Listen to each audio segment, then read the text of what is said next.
오늘 설교의 제목, 저들은 오늘 성경 말씀에 있는 대로 중풍병 들은 친구를 심상채 메고 예수님께까지로 온 네 사람을 이야기합니다. 저들의 믿음이 어떤 믿음이지요? 간절한 믿음이죠. 간절한 믿음. 바라고 원하고 소원하는 찬양의 가사가 조금 전에 우리 찬양팀 있던데, 바라고 소원하며 사모하는 자에게 주님은 만나주시는 거예요. 나를 사랑하는 자들이 나의 사랑을 받는다 그러셨어요. 나를 간절히 찾는 자가 나를 만난다 그랬어요. 믿음이 큰 것이 아닙니다. 간절함입니다. 주일학교 때 우리 목사님이 어린아이들이 알기 쉽게 하기 위해서 믿음이 뭔가 이걸 가르쳐 주셨어요. 히브리서 11장 1절에 그 믿음은 구체적으로 우리에게 말씀을 하시는데, 그 말씀을 해석해서 이야기로 만드셨던 그런 기억이 나는데, 바닷가에 사는 어부가 육지는 전혀 어두워요. 근데 이제 바다에서 사니까 고기 잡는 거 전문이잖아요. 고기를 잡아가지고 팔러 산에 이렇게 동네에 갔다가 다 팔고 돌아오려고 그러는데 한쪽에 사람들이 웅성거리고 많이 모여 있는 거예요. 그래서 봤더니 둥글둥글한 것을 그냥 산더미처럼 싸놓고 막 파는데 처음 보는 거예요. 그래서 옆에 사람한테 저게 뭐냐고 그렇게 물어봤더니 그 옆에 사람이 생각할 때 한심한 거지요. 아니 도대체 세상에 수박이 뭔지도 모르는 인간이 다 있나 싶어가지고 장난 삼아서 얘기를 해줬대요. 저거 당나귀 알이요. 그 귀가 번쩍 뛰는 거예요. 이 사람이 평생 소원이 당나귀 한 마리 갖는 게 소원인 거예요. 평상시에. 옆집에 당나귀를 키우는 사람이 자기는 부자라고 자기를 얼마나 무시하고 그러는지 늘 나도 당나귀 한 마리가 있었으면 좋겠다 이랬는데 그게 당나귀 알이라네요. 그래가지고 생선 판 거 전부 다 해가지고요 샀대요. 하나를 제일 큰 걸로. 그럼 이것을 어떻게 해야 당나귀가 나오냐 그랬더니 여름날이었는데 그때 그렇죠. 수박은 여름에 나오는 거니까 그 사람이 저거 가지고 가서 아랫목에다가 놓고 불을 3일간 떼고 그 다음에 열어보면 당나귀가 나온다 이렇게 가르쳐 줬대요. 그래서 그대로 했을 거 아니겠어요? 와가지고 눈이 빠지게 3일을 기다리는데 한 3일째 되는 아침인데 말이에요. 이제 기대가 얼마나 컸겠어요. 딱 쳐다보고 있는데 그 이불 밑에서 무엇가 한 마리 다다닥 도망가더래요. 그게 이제 냄새, 썩는 냄새를 맡고 쪽제비가 들어왔었던 건데, 그래서 이제 아이고 내 당나귀 그러면서 이제 쫓아갔을 거 아니에요. 근데 이게 옆집 울타리, 옛날에는 담이 아니고 울타리들이었잖아요. 울타리 개구멍 속으로 해서 옆집으로 쑥 들어간 거예요. 옆집에 당나귀 집으로. 근데 마침 그 옆집에 당나귀가 새끼를 낳았더니 그 당나귀 새끼는 한 마리만 낳는데요. 그런데 또 기적같이 2마리를 낳았대요. 그래서 이제 이 사람이 옆집에 찾아갔을 거 아니에요. 쫓아가서 내 당나귀 여기 왔다. 달라. 아니 무슨 당나귀가 왔냐. 한번 보라 니네 집 외양간에. 봤더니 주인이 봤더니 당나귀가 2마리를 낳은 거예요. 한 마리만 낳는 건데 2마리가 낳네. 결국에는 한 마리 줬다 이런 얘기죠. 그래서 이게 우리 어렸을 때 우리 목사님이 우리한테 가르쳐 주신 믿음에 대한 정의예요. 그럴듯하지 않아요? 무슨 얘기냐? 간절함이 있으면 이루어진다는 것이죠. 간절히 찾는 자가 주님을 만나는 거예요. 믿습니까? 간절히 사모하는 자가 사랑을 받는 것이고요. 오늘 믿음 안에 간절함으로 주님을 바라서 정말 주님의 영광을 이 땅에 보며 누릴 뿐만 아니라 내 옆에 모든 사람들에게 나누어주는 축복의 통로들이 되기를 예수님의 이름으로 축원합니다. 할렐루야. 오늘 말씀의 핵심은 간절함으로 예수님을 찾아 오면 주님은 외면하지 아니하시고 만나주시고, 아멘. 만나주셔서 그의 소원을 들어주실 뿐만 아니라, 아멘. 이제 언제까지 충청도 사람들인가 다 여기 붕에 끝나고 하시려고, 목사님 설교하실 때 하시려고. 그것도 괜찮죠. 저는 가면 끝이니까 담임 목사님한테 잘하셔야지. 네. 뭐 얘기하다가 잃어버렸어요. 무슨 얘기까지 했죠?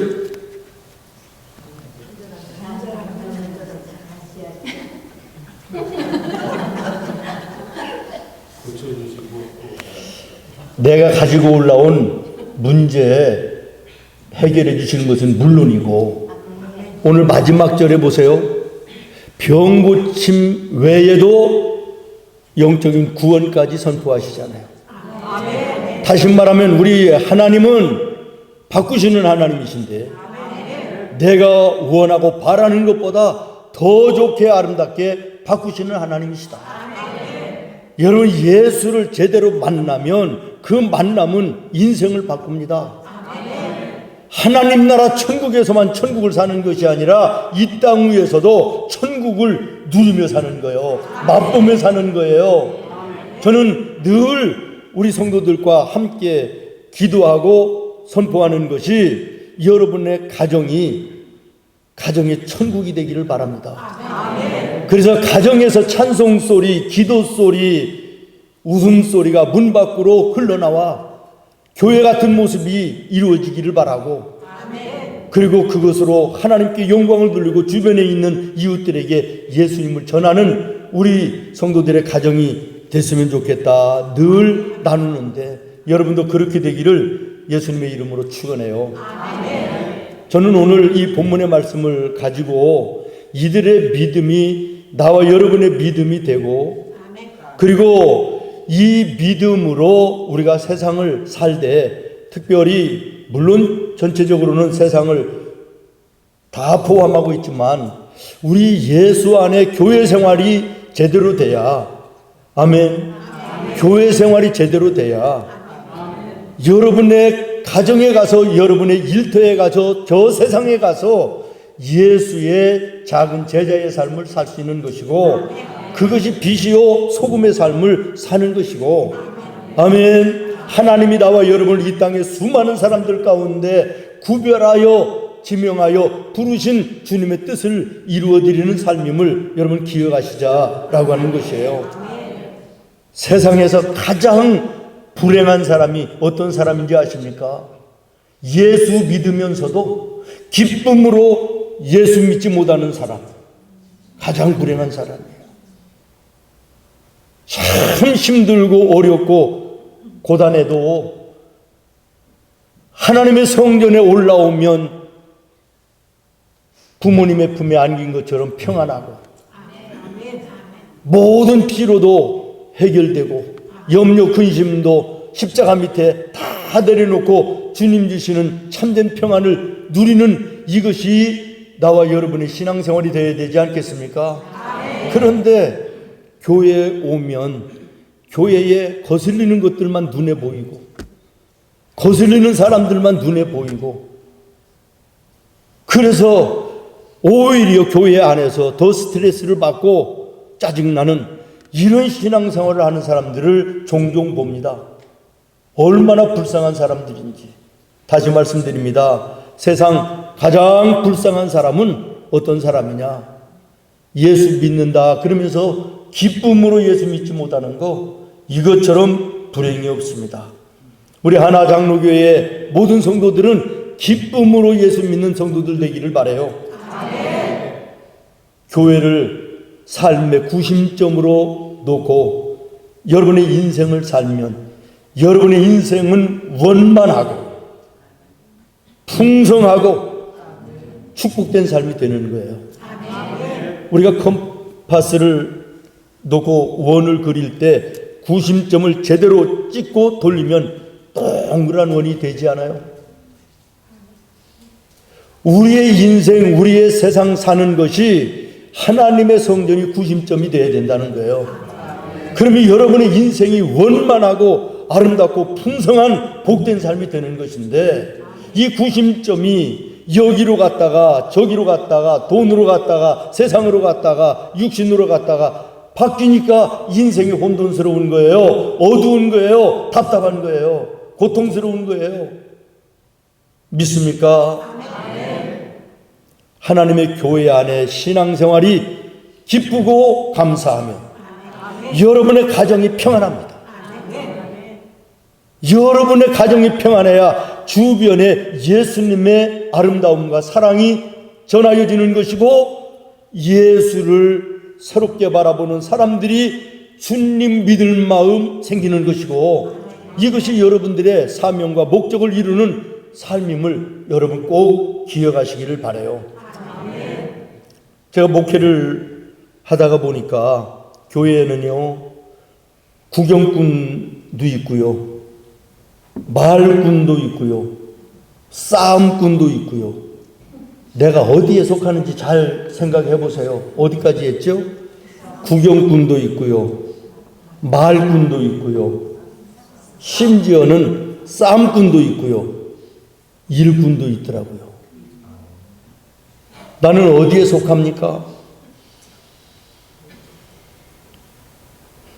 제가 어렸을 때 이제 학교를 멀리 걸어 다녔어요. 촌에서 사니까. 학교를 갔다 오다가 친구들과 이렇게 올 때 리어카를 끌고 짐을 잔뜩 싣고 가는 동네 아저씨를 만나는 경우가 있어요. 그러면 우리 여러 명이 같이 가다가도 어떤 녀석은 그냥 본체 만체 그리고 인사를 하는 둥 마는 둥 그리고 지나가는 녀석이 있고요. 또 어떤 녀석은 그 무겁게 끌고 가는 리어카에 살짝 눈치 보며 한 발 올려놓고 타고 가다가 내리고 타고 가다가 내리는 얌체 같은 놈이 있어요. 근데 심지어는요, 뒤에서 땡기는 놈도 있어요. 근데 저같이 이제 착한 예수 잘 믿는 주일학교 어린이는 밀어드리죠. 그렇죠. 밀어드리죠. 목회를 하다 보니까 그렇더라니까요. 구경꾼이 어떤 사람이냐? 교회에 무슨 일이 있든지 틀림없이 여기도 지금 있을 거예요.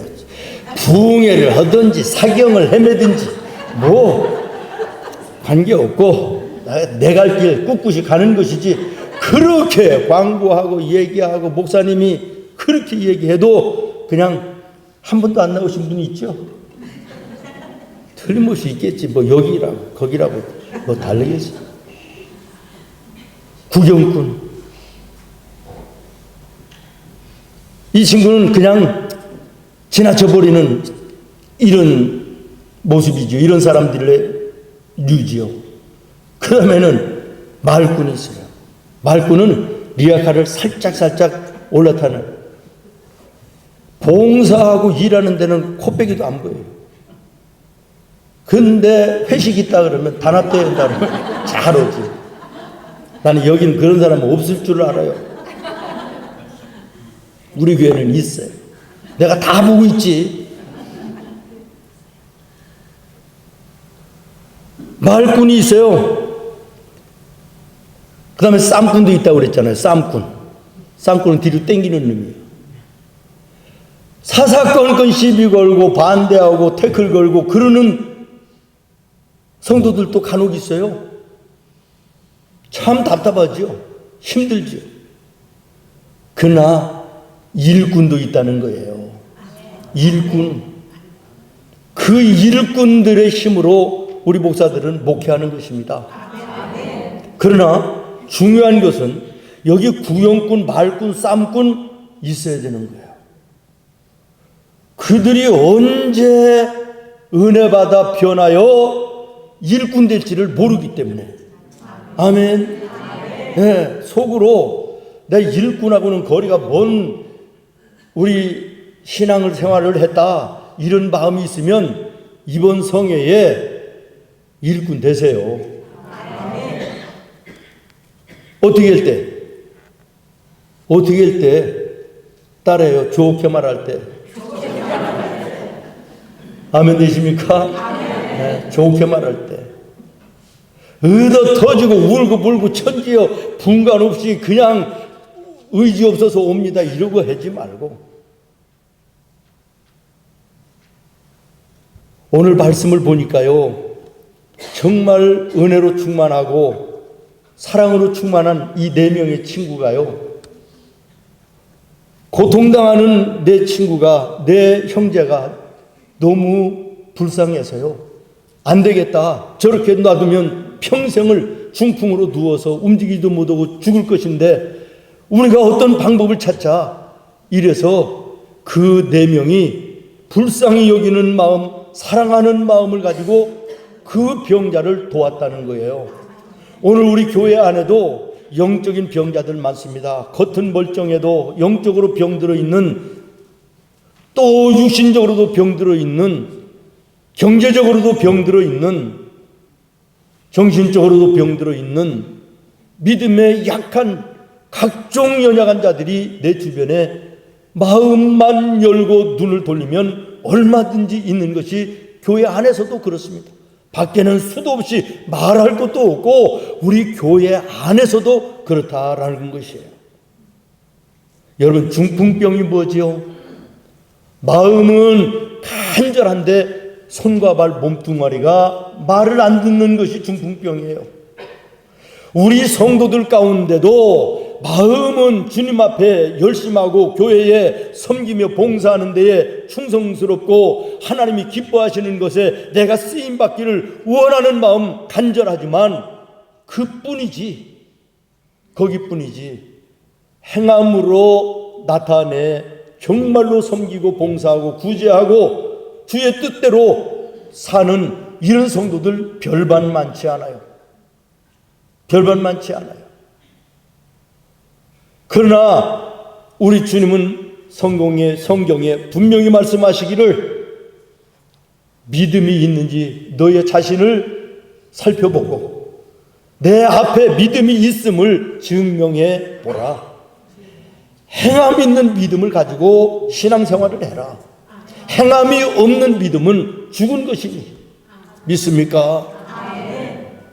아무리 머리로 생각하고 알고 있고 마음으로 뜨거워도 행함으로 실천하지 않으면 그 모습은 주님이 역사함이 나타나지 않는다는 거예요. 성경 신구약 총통틀어 한번 다 보십시오. 하나님의 놀라운 역사, 우리가 이야기하는 하나님의 입장에서는 아무것도 아니지만 우리가 볼 때는 기적 같은 일들이 언제 일어납니까? 여러분, 알고 있을 때가 아닙니다. 마음으로 뜨거울 때가 아닙니다. 알고 있고 뜨거운 것이 행동으로 나타날 때 기적의 역사가 일어나는 거예요. 법궤를 메고 요단강 한 발을 담글 때 갈라지는 거 아니겠어요? 여리고성을 돌 때 무너지는 거 아니겠어요? 주님이 말씀하셨으니 그렇게 되겠지, 그렇게 되겠지. 전능하신 하나님이시니까 그러고 앉아있다고 홍해가 갈라지고 요단강이 갈라지고 여리고성이 무너지는 이런 모습 없잖아요.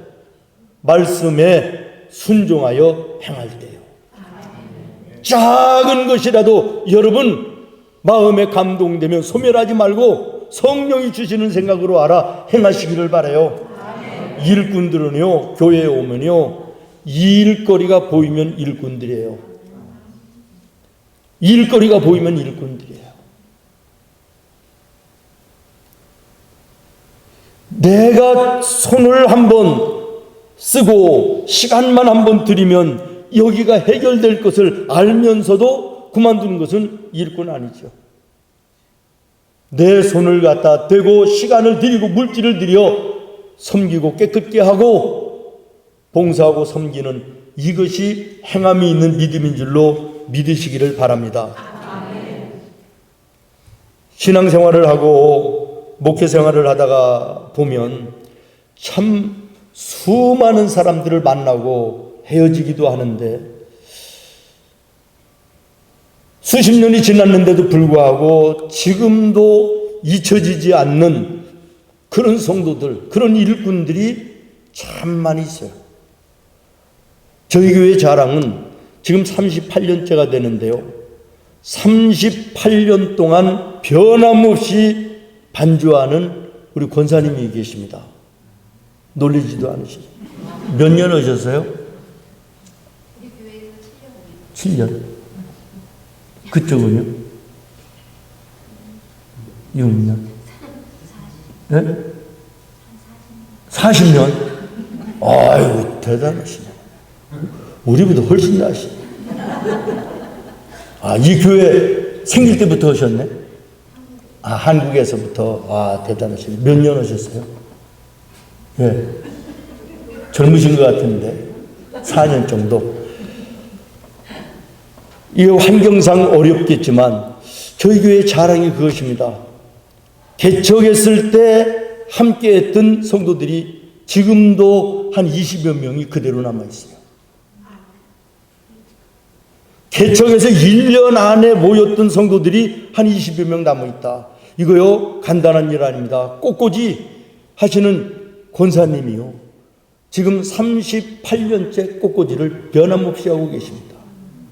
이번에 고난주간에 처음으로 이 팬데믹 때문에 난을 꽃꽂이 대용으로 놓았다가 4년여 만에 처음으로 고난주간 꽃꽂이를 하면서 처음부터 끝까지 꽃을 꽂으면서 울어가면서 꽃을 꽂으셨다 그래요.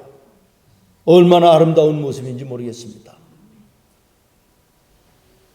사랑하는 성도 여러분, 정말 우리가 마음으로만 품고 있지 말고 행함으로 실천해서 하나님의 영광을 볼 뿐만 아니라 하나님의 나라를 이 땅에 이루는 거룩한 일에 몸된 교회를 통하여 나타내는 믿음의 선한 주인공들이 되기를 예수님의 이름으로 축원합니다. 아멘. 선한 사마리아의 사람의 비유에서 예수님이 말씀하실 때 그 강도 만난 사람의 옆을 제사장도 지나가고 레위인도 지나갔다 그랬습니다. 그들이 그 불쌍하다는 마음 안 들었을까요? 그들도 불쌍하다고 하는 마음은 들었을 거예요. 그러나 행하지 않고 지나갔지요. 그러니 예수님의 비유 속에 그 사람들은 잘못된 사람들이라고 하는 이런 책망을 받는 거예요. 그러나 그것을 지나치지 못하던 사마리아 사람, 그 사람은 마음의 사랑과 그 안타까움을 지나치지 않고 행함으로 보일 때 예수님이 그를 칭찬한 줄로 믿으시기를 바랍니다. 여러분의 작은 섬김 하나가, 작은 봉사 하나가 하나님을 기쁘시게 하고 하나님의 교회를 아름답게 하고 목사님의 목회를 돕는 아름다운 열매가 되어지게 될 줄로 믿습니다. 사랑하는 성도 여러분, 오늘 나와 여러분은 예수님으로부터 받은 사랑, 예수님으로부터 받은 은혜, 내게 있는 모든 것들을 나만 소유하고 그걸 누리라고 주님이 주신 것이 아님을 기억하시기를 바라요. 내가 누릴 뿐만 아니라 또한 흘려보내야 됩니다. 축복의 통로의 사명을 감당해야 된다라고 하는 것이에요.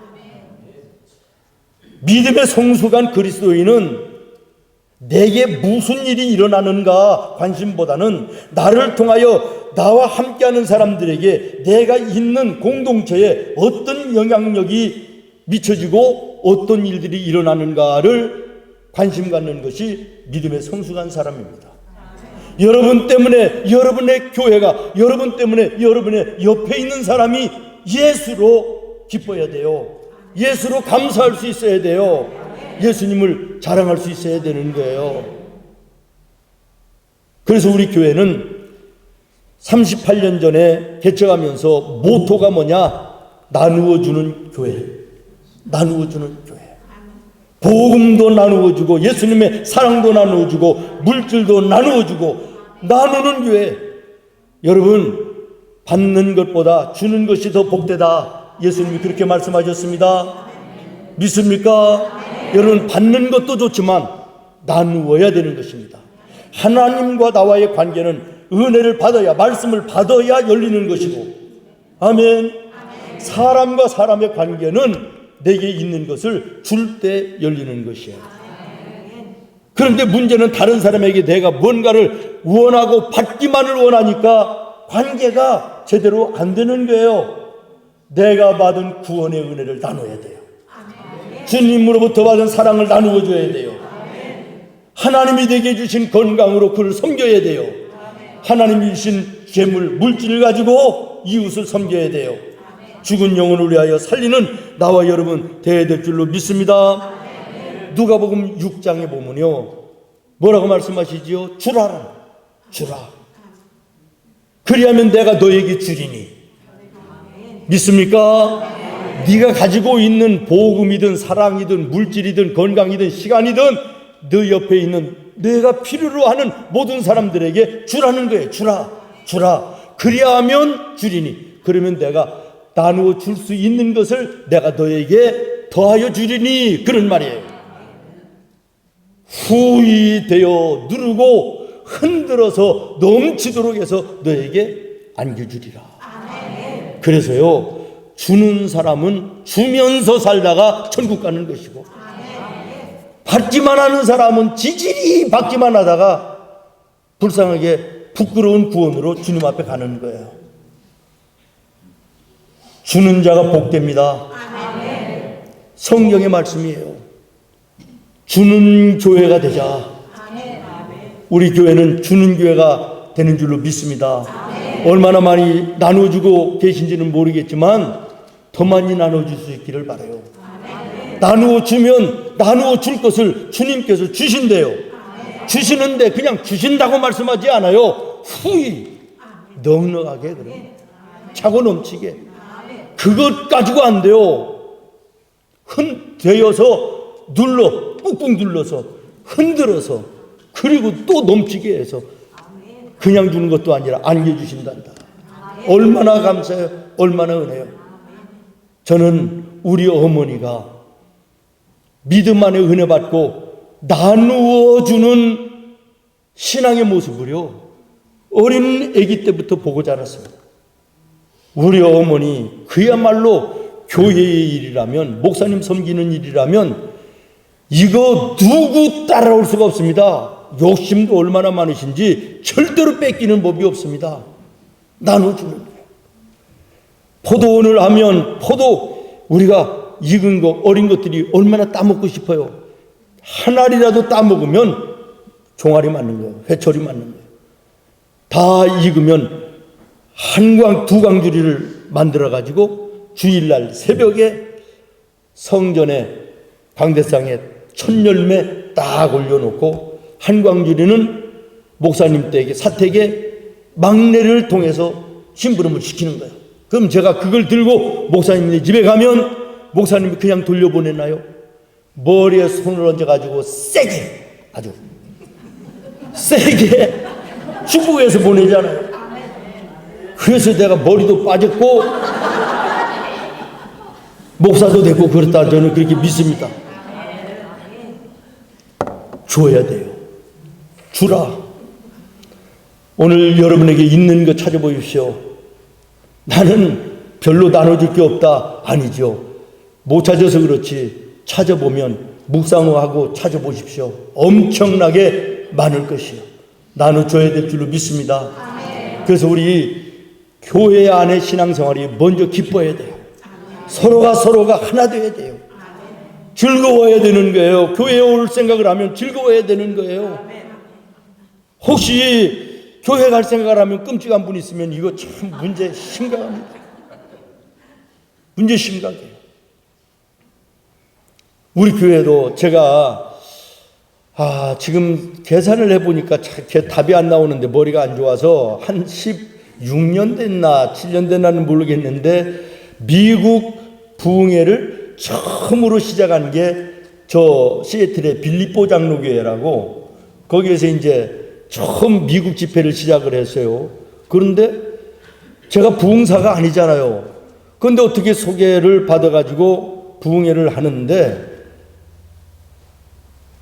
교회가 커요. 제법. 제가 듣기로는 뭐 그때 당시 시애틀에서 뭐 제일 크다 그러더라고요.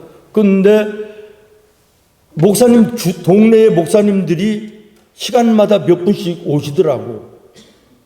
그러더니 그 다음에부터는 제가 이제 온다 그러면 1년 전에 예약을 해가지고 2교회, 3교회 부흥회를 제법 많이 오면서 워싱턴까지 저쪽에 뉴욕 저쪽까지 제법 많이 부흥회를 했어요. 제가 대단하지 않아요? 저 충청도 시골 촌사람이. 네, 그래서 빌립보 교회에서 처음으로 부흥회를 하면서 부흥회가 시작이 됐는데요. 정말 하나님께서 늘 가는 곳마다 영광 받으시고 교회가 새로운 모습으로 바뀌어지는 놀라운 은혜를 경험했습니다. 저는 두렵고 떨리는 것이 제가 아무런 무연고의 교회가 아닌 우리 올림피아 이 하나장로교회의 집회를 끝나고 그 뒤의 모습이 아름답지 못하면 내가 어떻게 할 것인가를 하나님의 두렵고 떨리는 마음으로 기도하고 있습니다. 우리 집사람도 기도하고 있습니다. 오늘 문자가 왔는데 어제지요. 주일날 온 성도들이 이 집회를 위해서 이 교회를 위해서 중보하며 기도했다 그러네요. 아름다운 열매가 있기를 간절히 소원하고 간절히 기도합니다. 저희 교회는 자랑 같습니다만은 제가 개척해서 28년째인데 맞죠? 누구가 그러셨어요? 오늘 권사님 38년 기도 오시더구만. 38년입니다. 근데 연자는 좀 이상해요. 중계방송에 연날리기 중계방송은 없다고 그러더라고요. 무슨 얘기인지 잘 이해가 안 돼. 이 조크가 이게 잘 안 먹히네. 미국에서 오래들 살아셔가지고 모든 스포츠는요 다 중계방송이 있는데 연날리기는 없대요. 전현이 2개가 떴습니다. 그러면 이게 안 돼가지고 없다 그랬더라고요. 38년 동안 재직회를 하든 당회를 하든 공동회의를 하든 모르겠습니다. 앞으로는 모르겠습니다만은 지금까지는 단 한 번도 목사님 안 됩니다. 지금은 때가 아닙니다. 돈이 없습니다. 이건 할 수가 없습니다. 이런 이야기 손들고 한 번도 없었습니다. 얼마나 감사한지 모르겠어요. 그런데 안타깝게도 지난 1월 달이네. 올 1월 달, 12월 달에 결정이 됐으니까 1월 달 깨졌어요, 그게. 12월 달에 성탄절 감사 예배를 마치고 장로님 저희가 이제 8분이거든요. 8분이 중국집 좋은데 예약을 했다고 목사님, 사모님 오시지 말고 목사님만 오시라는 거예요. 장로님 8분이 부르니까 겁나지 않아요? 그 후들거리는 다리 가지고 갔지요. 그랬더니 목사님 책임 회피하시려고 그러시는 겁니까? 책임 회피하시는 겁니까? 그래요. 아니 장로들이 지금 이제는 코로나도 끝나고 돈 좀 벌어보려고 그러는데 왜 그러십니까? 이러는 거예요. 제가 우리 총회와 노예의 법으로 70살이 정년이기 때문에 제가 올해가 70이에요. 그래서 내년이 이제 은퇴라 말이죠. 그래서 제가 이제 장로님, 수석 장로님한테 제가 말씀을 드렸거든요. 내년에 은퇴를 하겠다. 근데 저희 교회는요, 교회 정관이 있어요. 총회에는 헌법이 있고, 노회에는 규칙이 있고, 교회에는 정관이 있는 거거든요. 우리 교회의 법에는 노회와 총회 관계없이 목사님이 원하시고, 당회에서 결정하고, 목사님이 허락하고, 공동의회에서 과반수 이상이 찬성을 할 때 단 한 번에 하나여 3년을 더 연장하여 심의할 수 있다. 이렇게 되어 있어요. 그런데 제가 이제 12월 달에 나는 정년 총회에서 정한 대로 70에 은퇴를 합니다. 이렇게 말씀을 드렸더니 장로님이 8분이 모여가지고 있을 수 없는 일이다. 그래가지고 저를 불러서 얘기하는 거예요. 책임 왜 비우시는 거냐? 코로나로 3년 동안 예배 인원도 줄고 교회 형편도 어려워지고 지금 상황이 이런데 목사님 정년됐다고 그만두십니까? 우리는 한 번도 그런 생각을 해본 적이 없고 우리 교회의 법으로 3년 더 하시는 것을 너무 당연한 것으로 여겼는데 그만두신다니 말이 됩니까? 이제 장로들이 돈을 좀 벌어보려고 그러는데 왜 그러십니까? 처음으로 한거를 하더라고요. 무슨 얘기인지 이해되시죠? 지금 제가 우리 교회 자랑하는 겁니다. 그런 거부는 은혜로운 거부지요. 그래가지고 목사님은 이 정관상 자격이 없습니다. 당회에서 결정해서 공동의회에 과반수만 얻으면 목사님이 이제 판단을 하시는 거니까 일단 목사님은 빠지시고 공동의회를 소집해 주십시오. 그래가지고 1월 달에 공동의회를 했는데 말입니다. 투표를 하자, 손을 들자, 이런 이야기, 이건 있을 수 없는 것이니 그냥 온 성도가 일어나 박수로 받자. 그래가지고 만장일치로 3년 더 얻도록 그렇게. 그래서 제가 3년을 더 목회를 해야 되게 됐습니다. 그래서 제가 교회 앞에 참 눈물나게 감사한 일이죠. 정말 저 개인적으로요, 눈물나게 감사한 일이죠. 성도님들 참 감사합니다. 참 감사합니다. 그러나 내가 3년을 더 하겠다고 못 박지는 못하겠습니다. 내가 이 코로나로 인해서 참 어려운 때에 은퇴하게 됐는데, 그러나 이 사랑의 마음을 내 마음에 품고 내가 정하여 3년을 정하지는 않겠지만 그러나 유예받은 것으로 알고 최선을 다해서 코로나 이전의 모습까지 최선을 다해서 달리겠습니다. 그리고 눈물로 감사를 했습니다. 얼마나 은혜로운 교회예요. 남에게 은혜롭다니까 별로 아멘 안 되죠? 저희 교회 참 좋은 교회인데.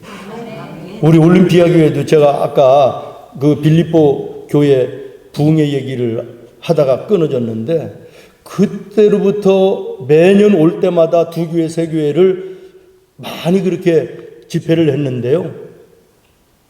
정말 제가 여기 지금 설교하고 있다고 그래서가 아니고 우리 목사님 앞에서가 아니라 분위기나 성도들의 이런 그 모습들이, 관계들이 이 하나 장로교회 같은 교회들이 없더라고요. 이민교회 심각하더만요. 이민교회 심각하더라고요. 별스러운 교회들 많더라고요. 그래서 여기는 그런 모습이 안 보이고 다 얼굴들도 밝으시고, 너무 걸어가신 게 조금 좀 그렇긴 한데 너무 좋으시더라고요. 참 은혜로운, 감사하며 기뻐하며 하는 신앙생활, 믿음의 공동체 되어야 돼요. 네. 교회 안에서 예수 믿으면서 기쁨이 없다면 이거요, 예수 잘못 믿는 거예요. 그 사람이 잘못하고 목사님이 잘못하고 교회가 잘못하는 것이 아니라 사실 내 믿음의 분량이 그 정도밖에 안 되기 때문인 것이거든요. 사실은 아무리 천사 같은 목사님이 오셔서 목회를 해도요, 교회는요 20%는 야당들이 있는 것입니다. 교회의 생리가 그래요. 아무리 깡패 같은 목사가 와서 목회를 해도요 20%는 교회 중심, 목사님 중심의 성도들이 또 있는 거예요. 이게 교회예요. 이게 교회의 생리예요. 말씀에서 벗어나고 교리에서 어긋나지 않는 다음에는 서로의 충돌이 있으면 안 됩니다. 서로가 부족한 부분들을 서로가 채우라고 주님께서 주의 종과 우리 성도들을 만나게 하시는 거예요. 믿습니까? 부족한 부분을 덮고 함께해서 하나님의 나라를 이루라고 이 공동체를 우리에게 주시는 거예요. 또 하나 자랑하려고 그러는데요, 저희 교회는요, 제가 지금 여러분 멀리 보니까 머리가 좀 그래도 있는 것 같잖아요. 악을 쓰고 고쳐도 그래도 머리가 좀 없다 이렇게 보이시잖아요. 이거요 지금 상당히 신경 쓰고 나온 겁니다. 저희 형제가 4형제인데요, 제가 막내고 우리 큰형님은 아예 머리가 없어요. 완전히 무너지요, 무너. 우리 둘째 형님은 여기 조금 있어요, 귀 밑에. 우리 셋째 형님은 조금 더 올라가 있어요. 저도요 한 몇 년 됐을까요? 없었어요, 머리가. 그런데 우리 형제들 다 머리가 없고 우리 아버지도 없으셨고 외갓집도 전부가 남자들은 대머리예요. 그래서 이 스트레스가 전혀 없어요. 우리는 당연한 걸로 알고 살았는데 근데 말이요, 어느 날 권사님이 목사님 제가요 한 부부를 전도했는데요 등록을 할까 말까 고민한대요. 그래서 왜 그래요? 그랬더니 목사님 멀리서 이렇게 보면요 할아버지 같아가지고 머리가 없으시니까 할아버지 같아가지고 고민을 한다는 거예요. 그래서 정신이 번쩍 들더라고요. 그래서 제가 우리 교회는 이제 한 달에 둘째 주 오후 6시에 중직자 기도회가 있어요. 중직자 기도회, 이제 우리 장로님들, 권사님들, 안수집사님들 모이는 중직자 기도회가 있는데 제가 얘기했어요. 이런 일이 있습니다. 나는 여기에 대해서 스트레스 전혀 없습니다. 그러나 교회의 부흥에 지장이 있다고 하니 나는 돈이 없고 내가 여기저기 알아보니 가발도 좋지만 심는 게 좋다고 합니다. 근데 한 번 심는데 500만 원이라고 그러는데 그것도 벌써 한 15년은 더 지났겠네요. 500만 원이라고 그러는데 한 번 심어갖고는 공사가 안 된답니다. 그러니까 최소한 2번은 공사를 해야 된다는데 1,000만 원이 들어갈 것 같습니다. 이상. 그랬더니 그 다음 주에 1,000만 원을 모아가지고 오셨어요. 그러세요. 2번 심은 게 이 정도. 난 그래서 가는 곳마다 자랑해요. 이런 교회도 있다. 이런 교회도 있다. 물론 뒤에서 불평하고 불만하고 또 마음에 전부 들지 않는 부분들이 있어 이야기도 하는 사람들이 왜 없겠어요. 그러나 우리 교회의 전체적인 분위기는 그런 분위기입니다. 자타가 공인하는 영적인 건강한 교회가 우리 교회다. 자부심이 있습니다. 저는 늘 기도하거든요. 하나님, 우리 성도들이 세상에 나가서 살 때 예수를 믿는 것이 경쟁력이 되게 하시고 우리 생문교회를 섬기는 것이 영적인 신앙의 브랜드가 되게 하여 주시옵소서. 그렇게 기도하거든요. 우리 교회의 목표는 하나도 없습니다. 딱 하나요. 이 자리에서 더 부흥해서 너무 좁아 다른 동네로 건축하여 이사를 간다는 소문이 동네에 퍼지면 예수 안 믿는 교회 안 다니는 동네 사람들이 머리에 빨간띠 띠고 교회 앞에 와서 우리 동네에 다른 교회는 다 이사가도 좋은데 생문교회는 안 된다. 나를 밟고 가라. 그리고 교회 앞에 들어놓는 교회를 만들자. 우리는 교회 목표가 딱 하나 그겁니다. 우리 올림피아 교회도 그런 교회가 됐으면 좋겠어요.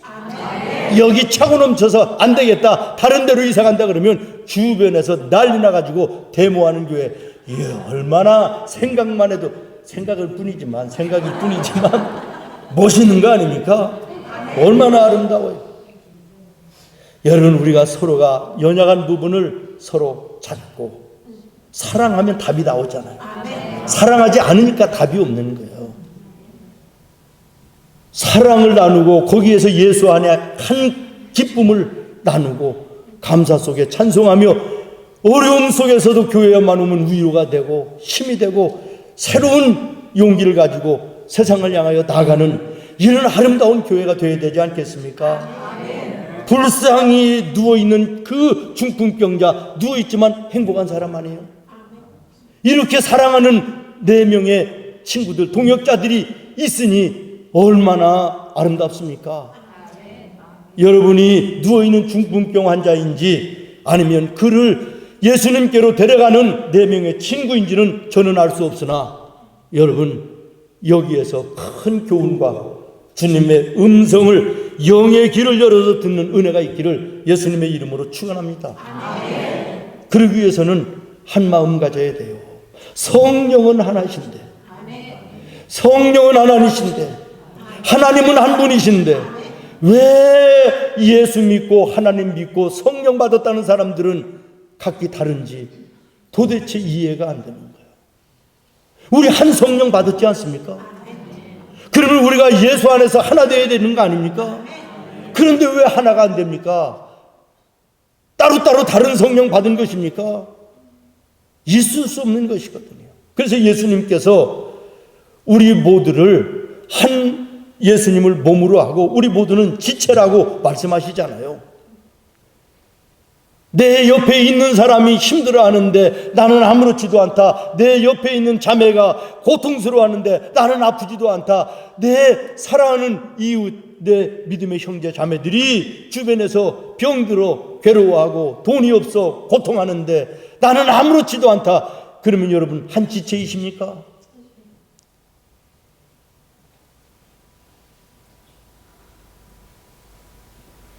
여러분, 발이 말을 안 듣는다고 그래서, 마음에 안 든다고 그래서 발을 자르는 사람 없잖아요. 손이 말을 안 듣는다고 그래서 잘라버리는 사람 없잖아요. 왜? 이것이 잘려지면 내가 아프니까, 한 몸이니까. 예수 안에 우리는 하나라고 찬송해봐요, 찬양해봐요. 우리는 예수 안에서 하나. 그런 거짓말 이제 그만해야 되는 거예요. 정말 자매고 한 형제고 한 지체예요? 옆에서 죽어가는데 신음하는데 괴로워하는데 고통당하는데 나만 괜찮다고 멀쩡하고 한 믿음 안에 한 공동체예요? 아니죠. 십자가 밑에 나를 묻어야 돼요. 내려놓는 것 갖고는 안 돼요. 묻어버려야 돼요. 그리고 예수로 다시 살아나야 돼요. 일치해서 하나 되어 이 중풍병 환자를 예수님께로 메고 가던 그 4명의 모습을 상상해 보시기를 바랍니다. 그리고 여러분 앉아있는 여러분이 이 4명의 신앙의 모습이 되기를 예수님의 이름으로 축원합니다. 기러기도요, 혼자 날 때보다 2마리가 같이 나르면 75%를 더 나른다 그러네요.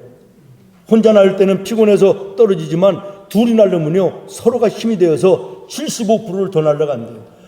달리기하고 운동하는 사람들도 함께 하는 라이벌이 있고 함께 뛰는 사람이 있을 때 성적이 더 올라간다 그런 얘기 하잖아요. 우리 믿음의 식구들끼리 서로가 마음을 열어 하나 되어 힘을 모으면 영적인 시너지 효과가 나타났어요. 내가 생각하고 계획했던 것보다 더 넘치는 놀라운 역사가 나로 인하여 나타나는 것을 여러분 기억하시기를 바랍니다. 전도서 4장에 보니까 한 사람이면 패한다. 그러나 두 사람이면 이길 수 있다. 삼겹줄은 끊어지지 않지 않느냐, 이렇게 말씀하시지 않아요? 한 사람이 넘어지면 일으켜줄 사람이 없어 그대로 죽을 수 있지만 옆에 누군가가 있으면 이렇게 세워줄 수 있으니 내 옆에 믿음의 식구들이 있음이 은혜요, 축복이고 감사인 것입니다.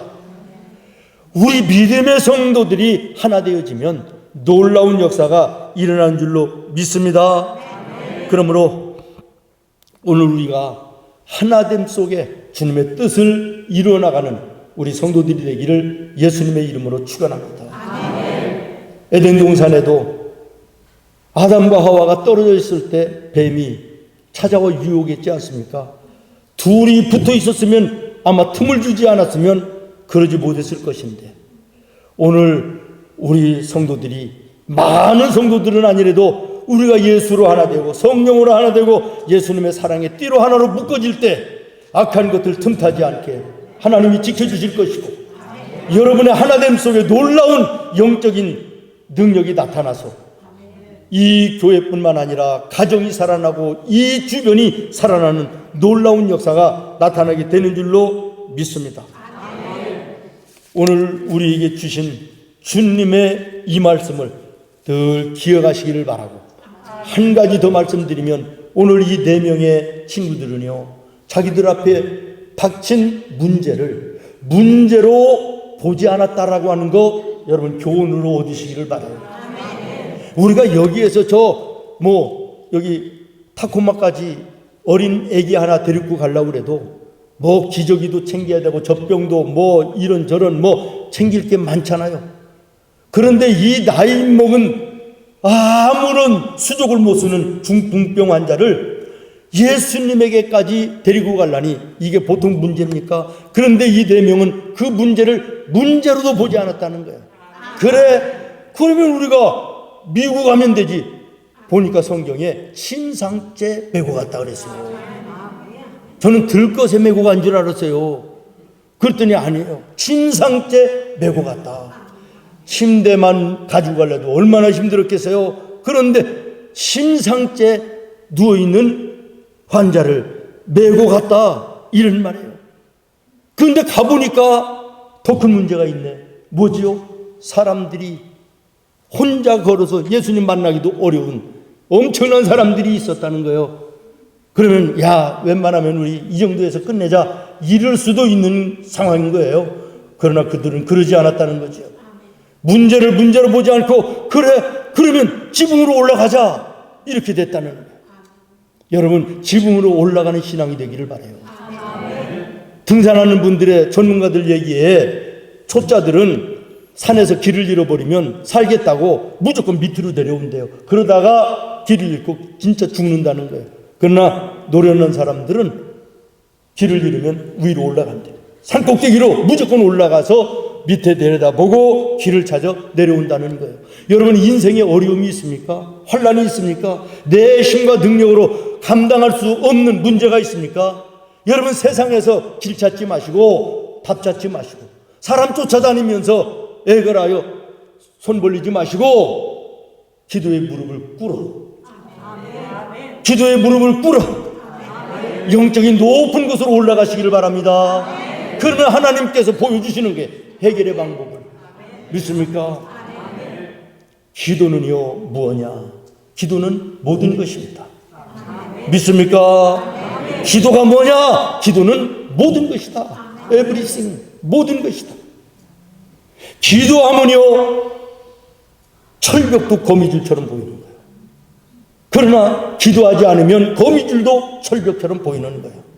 여러분, 기도해 보신 분은 알겠지만 엄청난 문제, 내가 감당할 수 없는 그런 문제 같아도 무릎 꿇고 기도하다가 보면요, 문제는 점점 작아지고 하나님이 점점 커집니다. 그러면 이건 응답되는 거예요. 제 경험으로는 그렇습니다.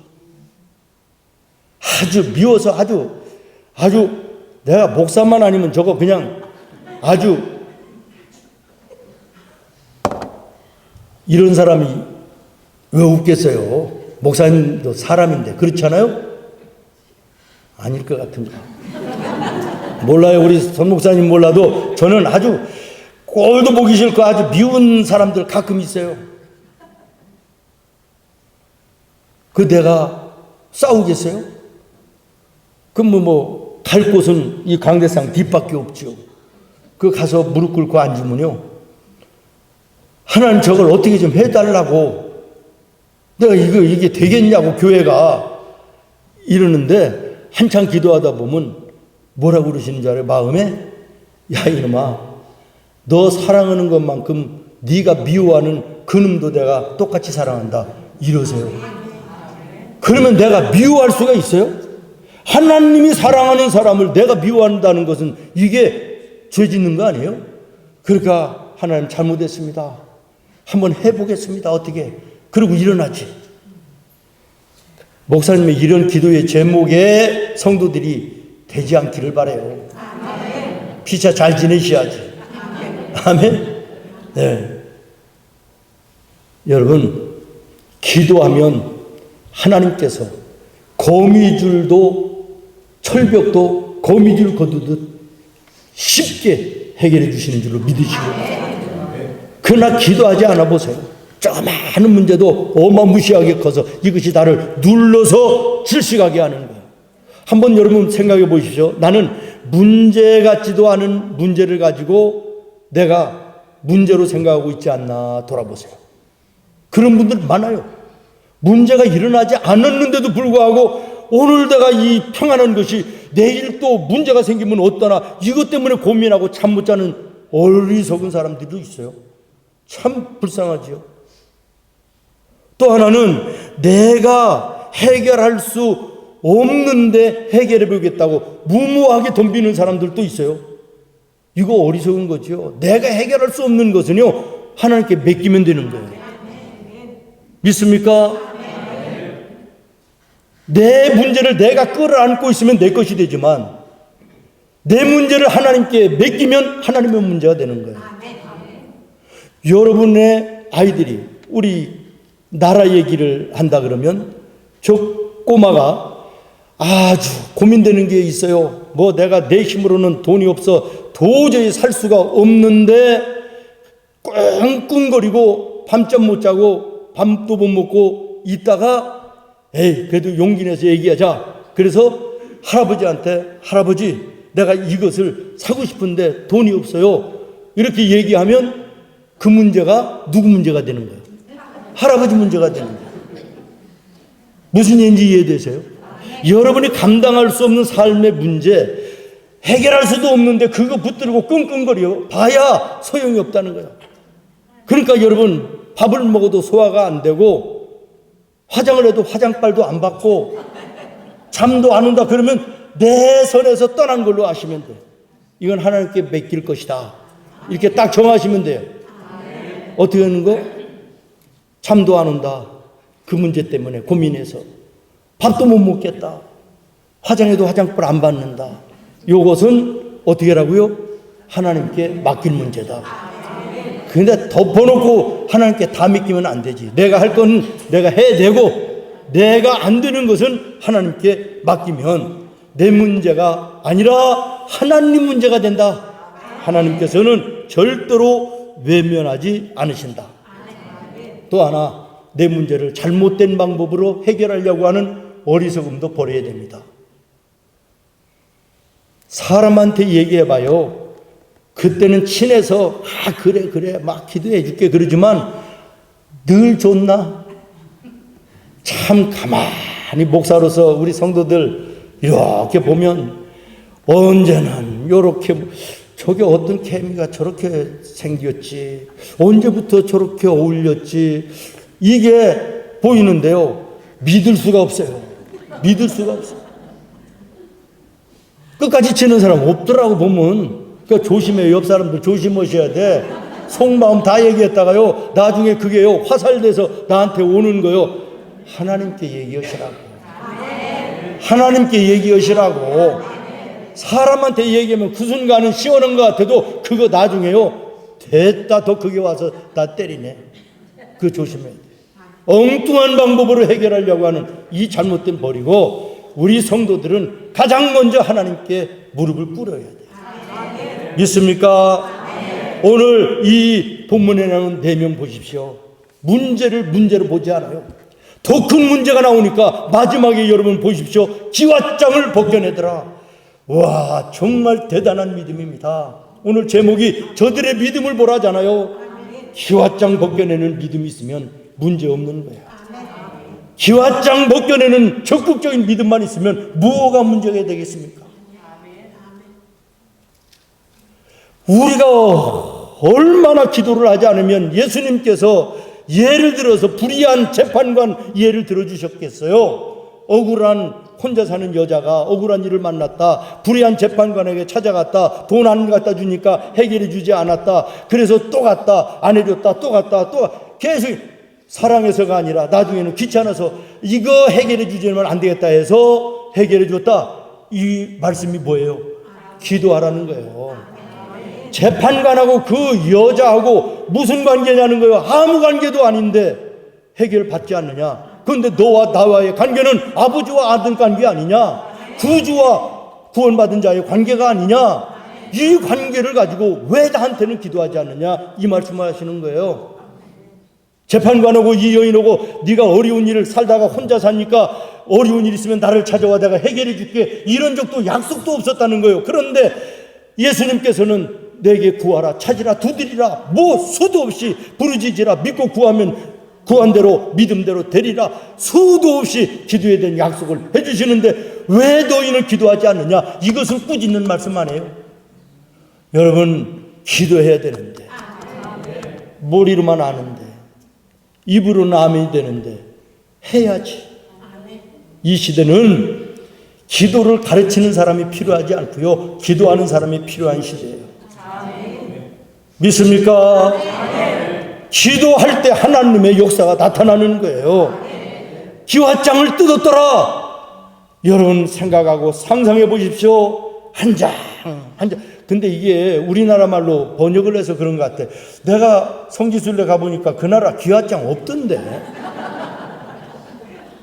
수라고 쳤던데 다. 어쨌든 기왓장을 뜯었다는 거예요. 한 장 뜯을 때마다 주님과 가까워졌다는 것이고, 마지막 한 장을 뜯었을 때 예수님이 보였을 거 아니에요. 보이면 끝나는 거예요.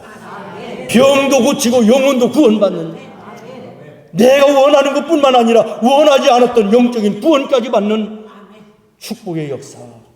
이 주인공이 나와 여러분 되어야 될 줄로 믿습니다. 욕심의 기왓장 하나 뜯어내야 돼요. 내 정욕의 더러운 기왓장 뜯어내야 돼요. 내 고집에 자존심에 이 기왓장 뜯어내야 돼요. 뜯어내고 뜯어내다가 예수님이 보이면 인생 달라지는 거예요. 이런 인생이 나와 여러분의 인생 되기를 예수님의 이름으로 축원합니다. 시간이 많이 돼서 이제 끝나겠습니다. 기도하겠습니다.